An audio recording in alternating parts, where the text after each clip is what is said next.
found from New Testament perspective, God offers us rest first before you begin to walk.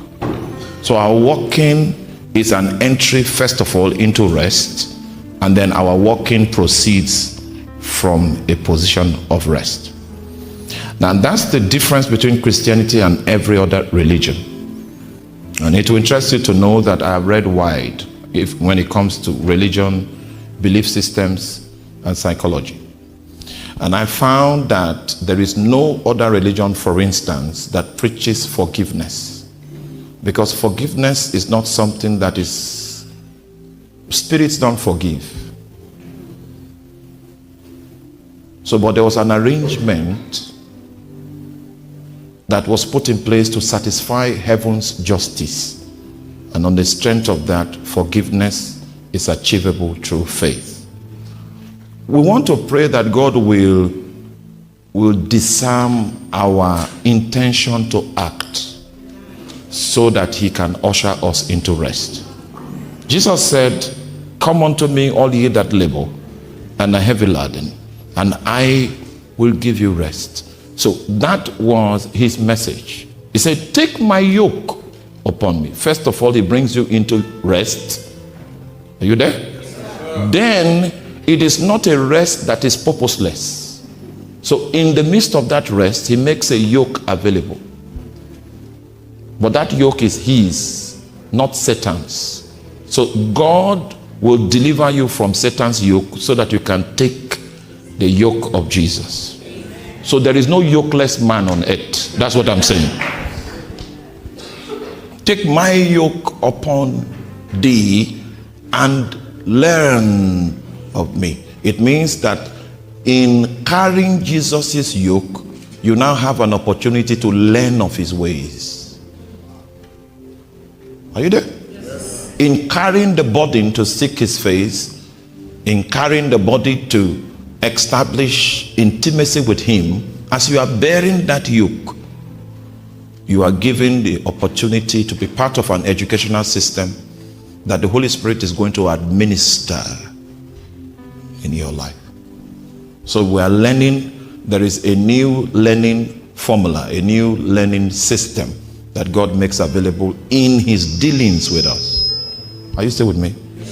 God needs to disarm us. You want to do something. I know you want to do something, but Jesus is saying, I have rest. A war, a community war was fought some time ago, and the locals developed a bomb, a local bomb, and they shot the bomb at one man. The man dodged the bomb, but the sound of the bomb made him faint. So he still had pulse rate, so he was not dead. So they kept him somewhere, and he was in that coma for 3 days. The 3 days was the time that the battle took place, and his village won. After 3 days, he woke up from his coma, and he lay hold of a weapon. He wanted to.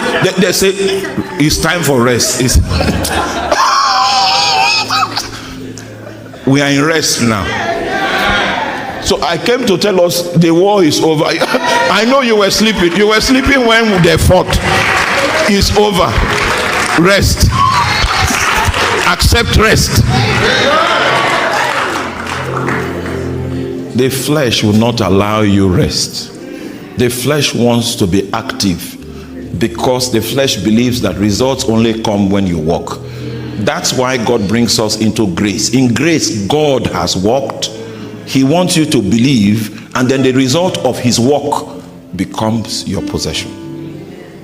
Can we ask God today, bring into captivity any response of the flesh in my life so that I will enter into your rest? Somebody cry to him.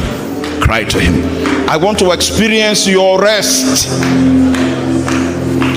I want to experience your rest. I have labored for so long, so I respond to your call. that we should come unto you, all of us that labor, all of us that bear burdens, so that we can be ushered into your rest.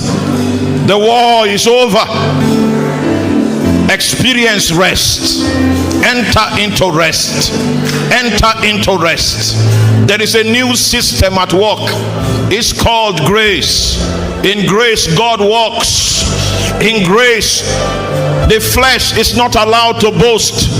Only God is exalted in the arrangement of grace.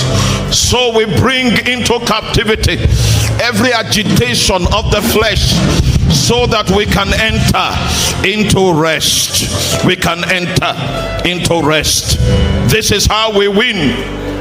We know that he has walked, and so we enter into his rest. Come unto me, all ye that labor and are heavy laden, and I will give thee rest.